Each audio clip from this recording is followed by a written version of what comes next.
Bu xil erlar chuqum jamiyatning yuqori qatlamiga chiqa oladi. Chuqum muvaffaqiyat qozona oladi. Ya qozonib bo'ldi, ya endi qozonmoqchi. Birinchisi hissiyotga qattiq bo'la oladiganlar. Ya'ni uydan ayrilganlarga pisand qilmaydigan, kundardan juvatganlarni qayta qachilab sanmaydigan, vaz kechgan odamni qayta so'ymaydigan hissiyotga shunda qattiq pozitsiyada bo'la oladiganlar. Ikkinchisi ham o'ziga qattiq bo'la oladiganlar. O'zini rahat dalvaqdan satib, o'ziga qattiq qo'lliq qilib yaxshi boshqara oladiganlar. Ya'ni hayotida menda 4 ishni qildiganlar. Cheniqish, badan cheniqtirdigan, kitob o'qiydigan, bir kishi o'smi o'zini texim kelishgan qilib turdiganlar. Sirtqi qiyofat muag'irna muhim bo'lib qoldi. To'rtinchisi pul tepish. Mush 4 ish qila vujudini atganlar, qiziqishmi mash 4 ishdan chiqadiganlar. Hamda kitob o'qigandimi yoki mash qisqa filmlarni ko'rgandimi, 4 xil kitobni o'qiydigan yoki mushundaqlarni ko'rdiganlar. Birisi klassik asarlarni, birisi tarixga munosabatlik, birisi pul tepish, iqtisodga munosabatlik, to'rtinchisi kishilik aloqa, jamiyat munosabatiga doirlarni. Boshqa undan boshqa kitoblarni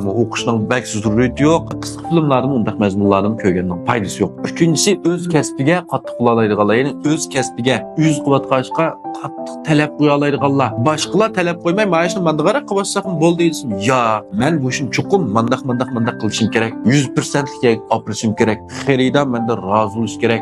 Mahsulot sifatli qilish kerak. Mulozimimiz yaxshi bo'lish kerak deb o'ziga boshqalar demsimi, mana qattiq talab qo'yib turib qila oladiganlar. Bularning nomi chuqum asta-asta chiqadi, asta-asta tunuydi. Oxirida bularning mulozim bo'lsa, xaridorlari, mahsulotini oldiganlar ular tabiiy olib ketadi. Undan sonra bu mazmun yoqtirgan do'stlar bir tane yaxshi yurak qo'yib qo'yinglar. Rahmat.